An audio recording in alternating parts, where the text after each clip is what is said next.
Hey everyone, this is Bob Glazer, founder and chairman of Acceleration Partners and author and host of the Elevate podcast. Today we're going to talk about what you can learn from the most objective talent evaluator of all time, why leaders must take the Hippocratic Oath, why a childhood trauma might actually be one of your missing keys to leadership, and why the new playbook for leadership requires very clear values built on self-awareness. Congratulations! You are tuned into Dov Baron's Leadership and Loyalty Show, the #1 podcast for Fortune 500 executives and those who are dedicated to creating a quantum leap in leadership. Your host, Dov Baron. He's an executive mentor to leaders like you, a contributing writer for Entrepreneur Magazine, CEO World, and he's been featured on CNN, Fox, CBS, and many other notable sites. Dov Baron is an international business speaker who was named by Inc. magazine as one of the top 100 leadership speakers to hire. Now, over to Dov Baron. Welcome, dear friends, fans, and fellow aficionados of leadership excellence. Thank you for joining us on this episode of the Leadership and Loyalty podcast. I'm your host, Dov Baron. I'm here to assist you tapping into the one thing in your business that changes everything by transforming meaning into action. Curious to know more? You can simply go to dovbaron.com. That's DOVBARON.com. All right, we have come through the hustle culture, people working ridiculous hours to become more successful in their careers and actually far less successful in their lives. Under the hustle culture, many people failed miserably as life partners, as parents, and as friends. And as a result, we are now seeing a massive surge in mental health issues. People are walking away and did walk away from very well-paid jobs after feeling like they'd been eaten up and churned and burned with this mentality of business that had been going on since 2008. But what does an organization look like that has a high level of intellectual, physical, even spiritual and emotional capacity? What would it mean to create a culture that made people holistically better at those things while inspiring them to stick around? Well, that's the intriguing road we're going down for the next 2 episodes, so stay tuned. As always, we need your help, so please help us stay relevant. Get over to wherever it is that you tune into the podcast from, and do us a favor, rate, review, and subscribe to the show. It makes a huge difference, and we genuinely appreciate it. If you are a regular listener, big thank you to you for making us the #1 podcast globally for Fortune 500 listeners, and we are honored and grateful to be cited by Inc.com as the #1 podcast to make you a better leader. All right, let's dive right in. Our guest for the next 2 episodes is Robert Glazer. He is the founder of Accelerated Partners. He's a #1 Wall Street Journal bestselling author of 6 books, including Elevate. He is a sought-after speaker by companies and organizations around the world, and he hosts the wildly popular The Elevate podcast. Bob Glazer is also the founder and chairman of the board of Accelerated Partners, a global partners marketing agency, and the recipient of numerous industry and company culture awards, including Glassdoor Employees' Choice Awards 2 years in a row. His most recent book is Elevate Your Team. Empower your team to reach their full potential and build a business that builds leaders. Ladies and gentlemen, please put your hands together and help me welcome returning champion, Mr. Bob Glazer. The crowd goes wild. Thank you for having me back. Good to have you back, mate. It's been a while. We were just saying that before we went on the air. It's been a pandemic, I think. Been a pandemic. Yeah. That's true. Yeah. It's been a pandemic since you were on. So, I said in the intro there that, for me, it's all about meaning. And one of the questions I love to start the show with and often surprise my guests with is, what is the origin story of what gives your life meaning? Because I think, I know that you're a big guy on values, but we don't get to values if we don't get to what gives our life meaning. So at an origin story level, what is the origin story that gives your life meaning? Yeah, the origin story for me is that I was a pretty dramatic underachiever for most of my life. And so I had a lot of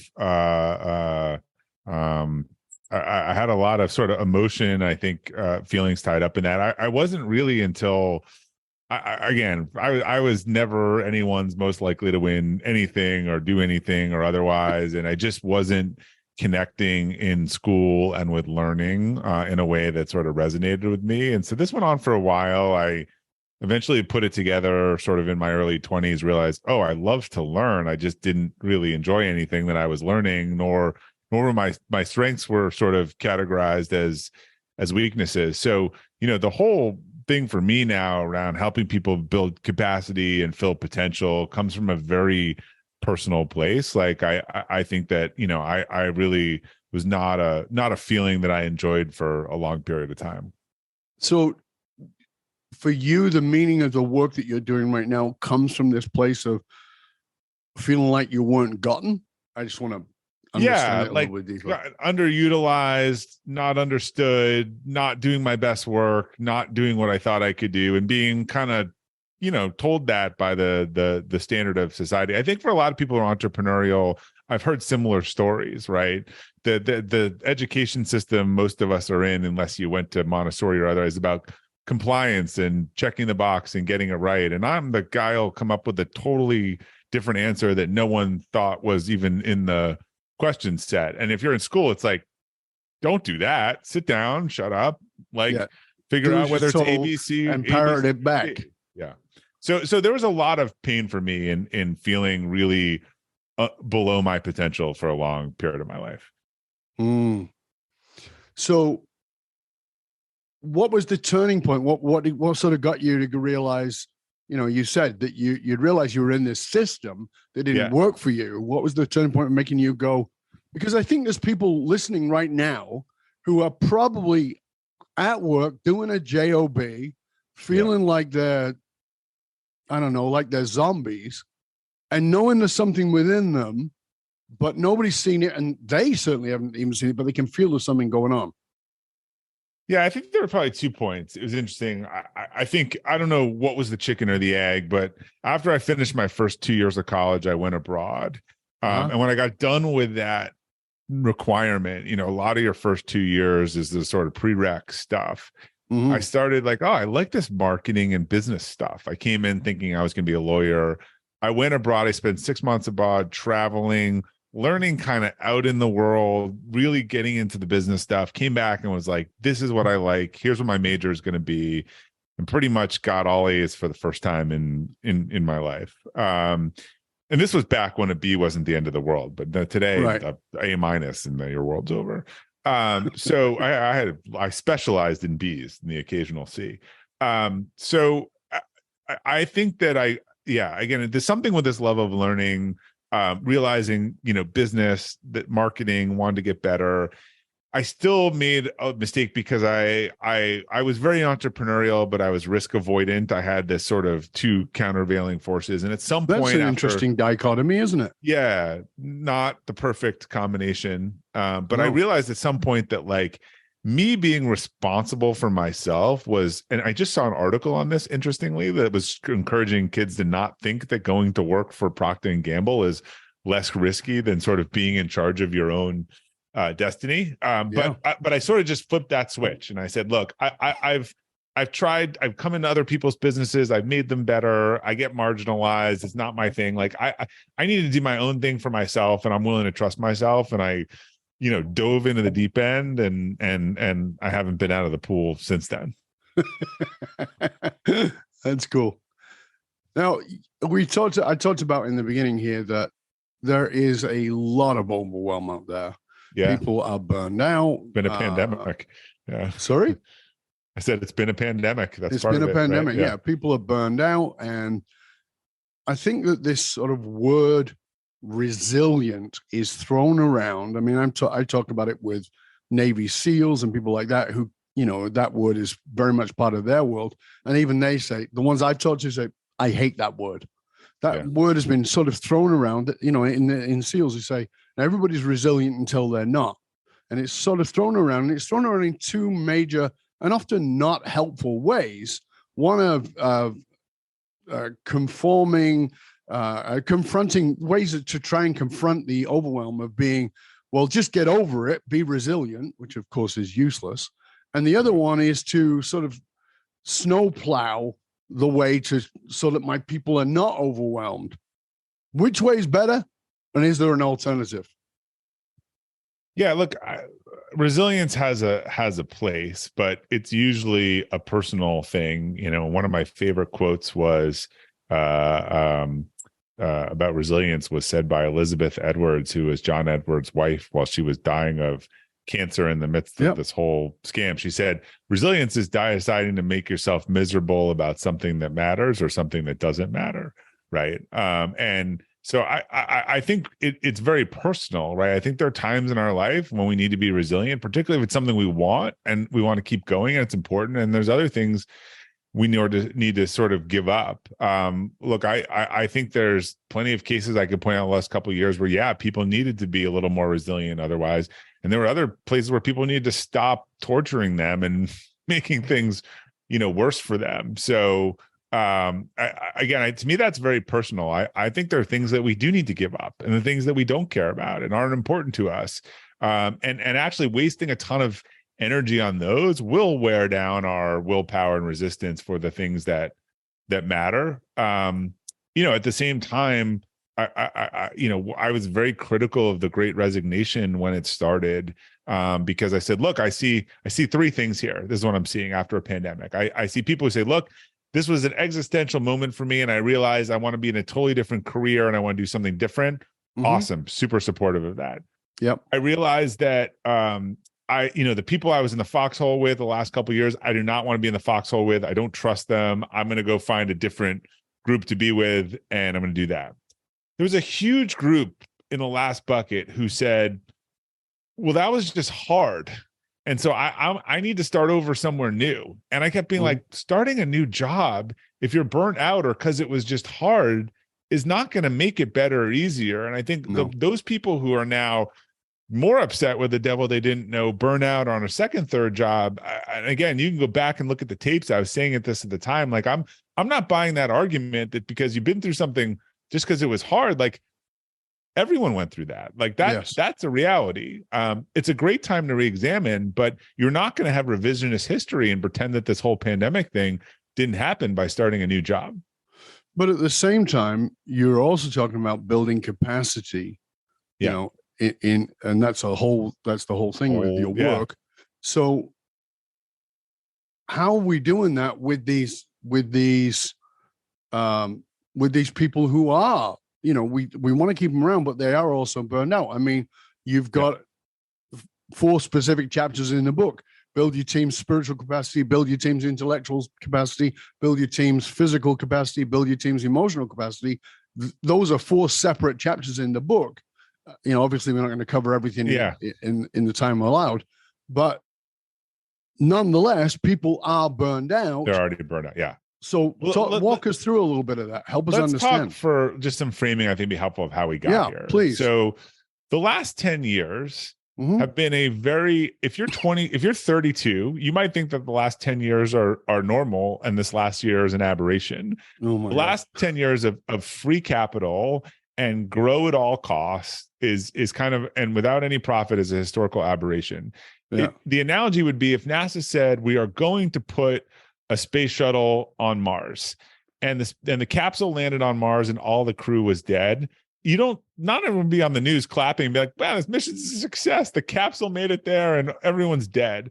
This is sort of like the companies made their growth projections and killed everyone along the way. So very good analogy. That's a little bit how we got to where we are. I think everyone's in defensive mode now, but as you and I know, we're big fans of growth. Like, you can't be in defensive for everywhere, but we're going to need a new playbook of growth that is a little more about growing with the team and helping the team grow than it is just saying this thing is going to grow and like grab your strap and hold on and to make sure you don't get thrown off. Make sure you don't die on takeoff. Yeah. So we got to acknowledge that people are burnt out. A lot of the reason why they're burnt out is they're working on things that don't matter. They're working on the wrong things. They're not clear how these things connect to what's important to them. So, that's why the framework kind of starts with spiritual capacity, which is not religious, but making sure that you understand your core values. I was asked to speak at a company recently, and they gave me their leadership standards and how leaders behave and act at their organization. And when I spoke, I said, look, I totally respect this sheet of paper and it's all right about how leaders act, but you're not saying that there's one type of leader at this organization or there's one way to be a leader. And I think if you're going to be a Jim Collins definition of a level 4 or level 5 leader, that has to be done from a place of authenticity and self-awareness and your personal values. So if you're not clear of what your personal values are and how are they impacting you in your leadership, having now done this work so many times, I can tell you it's mostly driving people and they don't know that it's got the hand on the wheel of the bus. You're really missing out on a chance to develop like your own style of leadership that is true and authentic. And I can give you an example of this. Please. Having done a lot of this core value work with leaders, I'll give you two examples just because I think it kind of nails the point home. Mm-hmm. I've seen a couple leaders who have deep core value and usually even a why as we do that work of trust. Trust is really important. Right. Similar to my story, I have found that most values and motivation comes from transformative and painful experiences, often in people's childhood. I know you've seen this too. Exactly. If I ask a trust person this question, I'll say, look, Dov, let's say we were doing some stuff and I really sensed that you had a core value trust. I'm not going to ask you what it is, but did you have a violation of trust early in your childhood at some point? They will usually turn ashen or choke up or start tearing or something like that. Yeah. So here's someone for whom trust is really important. And if you looked at their life as a leadership or otherwise, they keep close circles. They keep people kind of in the ranks. And by the way, if you violate their trust, you're dead to them. You're a threat to them. And you're threatening. And we looked at this. These leaders had some people on their team who were 5 minutes late for a presentation. They couldn't be found at 2:00 in the afternoon. They missed deadlines. They were in jail. The key was thrown away and they had no clue. The people on the team didn't know. Right. And so the leader, when they were able to sort of sort this out and go back to their team or new team members, they look, trust is one of my values. It's really important to me. Like I lead from a place of trust. Like I close circle and I give trust, but like when it's broken, it's really hard to recover. And here are the things that break trust for me.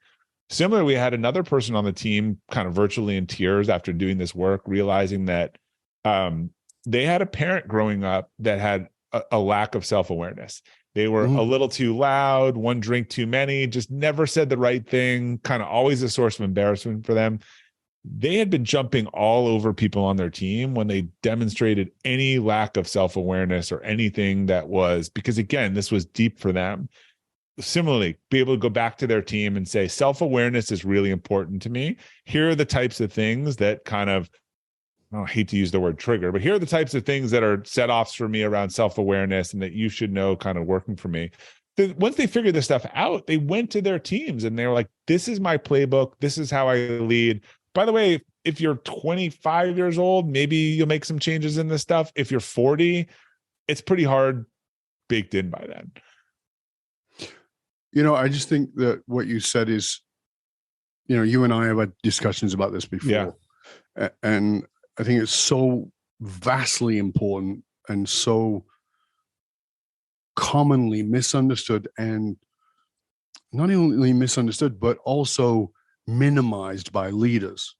Like if you don't take a look at your self-awareness, if you don't pay attention to your history about how that has formed you, you are going to be miscommunicating what matters to the people you work with.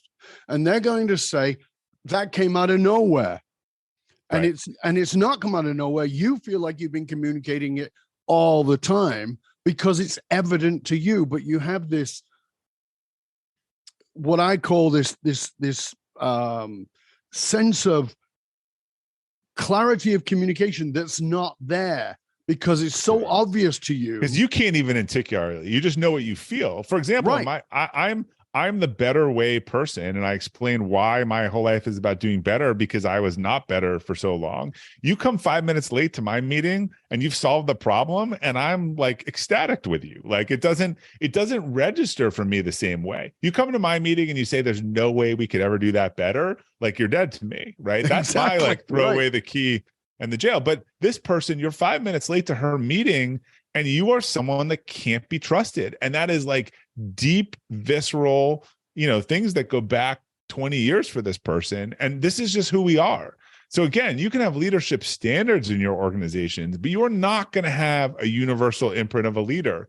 if you want to be an authentic, self-aware leader, you have to be able to, you can't let your values just drive your behaviors. You have to be able to name them and know what they are and explain them to people. Like for years, I was probably so pissed at people who wouldn't try harder or whatever. I didn't have the verbiage. I couldn't explain it. So it just came out as this angry mess of pissed off stuff, guy as you who's just, said. you know, like, just pissed off at you.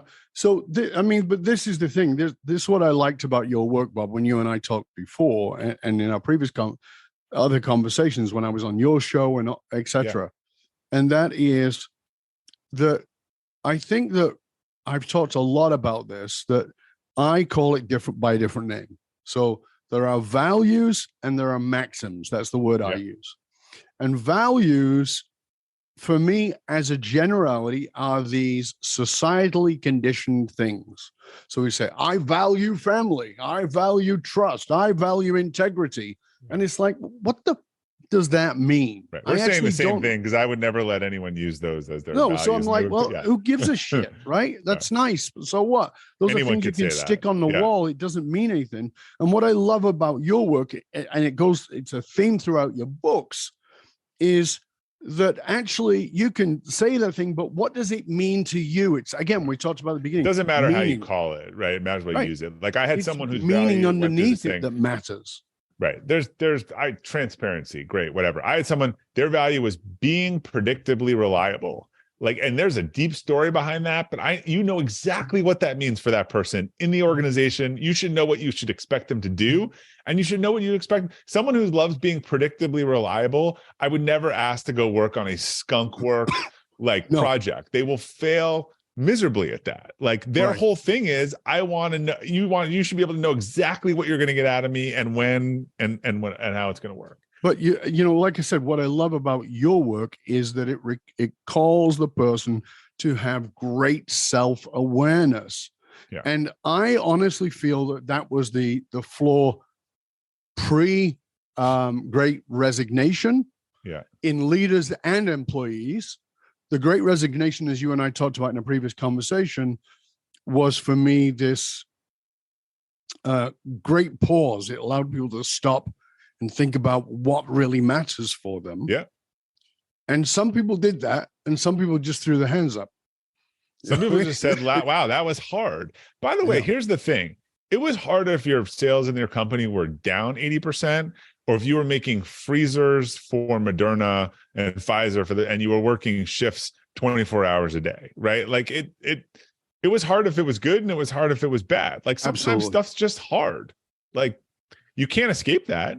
No. And that's what, you know, when I talked about resilience before, I think that, you know, it's one of the things you've lined up well in this book is that the understanding that let's not pretend it wasn't hard. So we're going to be honest here and say, yeah, okay, I get it. It's tough for you. Things were hard.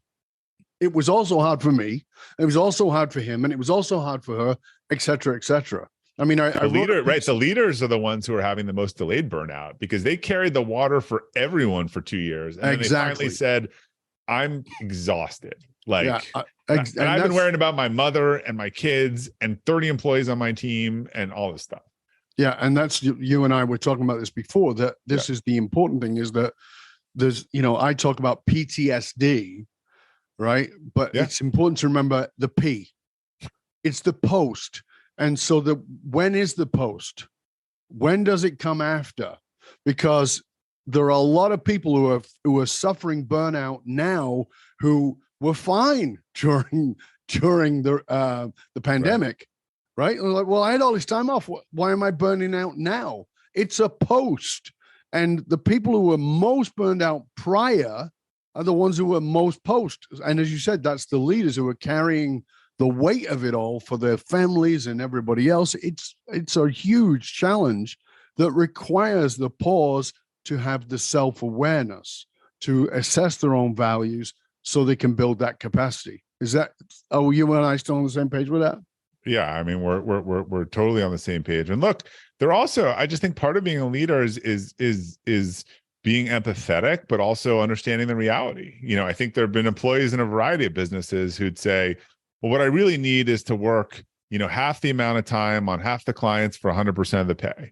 And I think it'd be incumbent for the business. Great if I want to support you in that, but if we all did that, we wouldn't have a business. Right. So let's talk about like what we can do, right? Yes. Because again, you have needs, the business had needs. The goal is to not make your life worse, but there are some economic realities. If any business out there tried to, the way we get through it is to, give everyone 100% of the pay for half the work. I mean, unless areas where people aren't doing anything, the margins don't support that being an ongoing business. But maybe we need rotating sabbaticals. Maybe, again, I was a big about this in the Great Resignation. Like, I'm not sure that when people would say, I'm really burnt out, I'm going to take this new job, I said, look, are you sure you don't want 3 months off?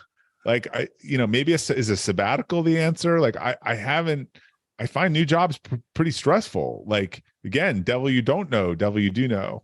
Yeah. So there's just a lot of honest conversations. Like, I don't think a business or a leader should make anyone's life worse, but that doesn't mean you can't have an objective thing saying, look, I mean, if we lose this client because no one does good work, then we don't have money to pay the people on this team. Right.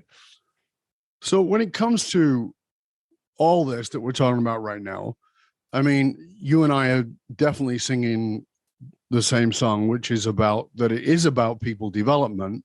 Yeah. And that we've got to develop our talent. We got to develop ourselves. We have self-awareness, but we got to develop our talent. And in the book, you talk about that there are 3 different types of organizations from a talent development standpoint. Talk to us about what those are and what we really need to be doing. Yeah. So the 3 types, I think I call them star, stifler, catch and release, and true meritocracy. So yeah, I was just talking to my first boss before this call, and I was telling him, I said, yeah, with the place that we worked, he is doing incredible stuff. I mean, the amount of people I worked with at this organization in the early levels who've gone on to incredible careers, where the managers there all sort of drove it to bankruptcy and probably never worked again. So in a star-stifling organization, talent is viewed as a threat, right? These organizations probably aren't growing. So, if someone is growing, they're a threat because there's no new seats on the bus. So they need to take someone else's seat. So say this is sort of where talent goes to die and where mediocrity reigns. I don't think any of us aspire to be that. Catch and release. I think this a little bit Netflix and Patty McCord, a decade ago, go on be from Netflix. I think this is a lot of companies say, look, we're going to train our people the best we can. And, if we have 2 amazing finance people and 1 CFO job, we're going to train them both. And one's going to be the CFO. And we understand that someone else might want to be a CFO elsewhere, and we'll support them in that. Catch and release is a little tricky in that it's based on that sort of adage of the CEO and the CFO. What if we train them and they leave versus, what if we don't train them and they stay? So you want to not block someone if there's something they could go do. At the same time, you do not want to be the talent development university for everyone else in your industry and competitor. So that sort of leads you to is it a good release or a bad release? It's a good release if you just didn't have a role for that person, or you thought the other organization vastly overvalued them. And NFL football contracts, free agents, the average contract doesn't last more than 2 years. So a lot of people, way overpay the other person's thing. But sometimes you're just not willing to get out of the way. And I use this analogy. I think the leader I've seen who most embraces true meritocracy is Bill Belichick, who's the head of New England Patriots. So Bill doesn't care what he pays anyone, what round you drafted them in, like their statue or otherwise. Like, the best person plays on the field. It's an open competition. And like, let's be honest, organizations can't do this all the time. It'd be incredibly disruptive if you thought, any day someone could lose their job and be swapped up. But are you making sure you have great talent? Are you making sure you give them a chance and they're not better than the person that you have in front of them? And one of the famous stories all time comes out of this, that I think in 2001, not 2013, 2001, the Patriots had this $100 million franchise quarterback. They just signed him to the biggest contract in the league named Drew Bledsoe. 3rd game in the season, he gets knocked out to an injury. This gawky 6th round kid they had drafted the year before steps in, plays pretty well for like 6 games. At the end of the 6th game, they almost beat the best team in the league. Drew Bledsoe gets off the injury list, comes back. Everyone assumes your marquee franchise $100 million player is automatically going to start. And Belichick says, no, we're going with a kid. Like, he's playing really well. And of course, that was Tom Brady. Right. So, I don't think anyone wants to be the business leader of having Tom Brady either on the bench or, being a Hall of Fame quarterback for another team because they saw the talent but didn't make room or give him a chance. But isn't that what we do in business? I mean, we say, this person came in with this fantastic resume and we're going to put them in because of the resume. And that's fine. And then the sunk cost, you stick with them, right? Yeah. And that's it. There's this sunk cost bias that we spent all this money, we put all the, there's another guy who's clearly more person who's more talented. Yeah.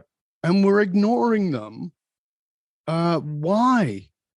I really struggle with that. Really hard time saying this person's objectively, better or ready for more than what I have. And to me, that's not doing what's in the best interest of the team or the organization. And look, you can't do it every day. Like, if I start saying, all right, Dove, you're out, Sarah, you're in, like, you're going to create chaos. But you can have a more regular evaluation process and say, look, I mean, this person we're going with the hot hand. We're going with the person that I think leaders have very sunk costs, on their decisions. They get very embedded in it. We look at the pedigree. We look at how much it costs to bring them in. This is where he is just better than anyone. He will put a guy he drafted in the 7th round and play him above a person that is the highest paid player on the team if he thinks they're better. And doesn't feel like the reflection is, oh, I blew overpaying the person. It's like, oh no, I am putting the best talent on the starting field or whatever the equivalent is. Yeah.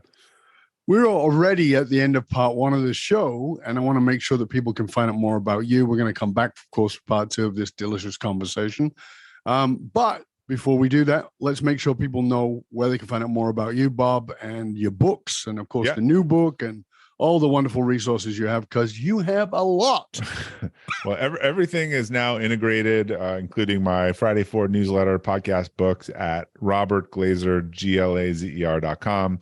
If you want a quick link to the book, it's eytbook.com, like elevate your team, eytbook.com.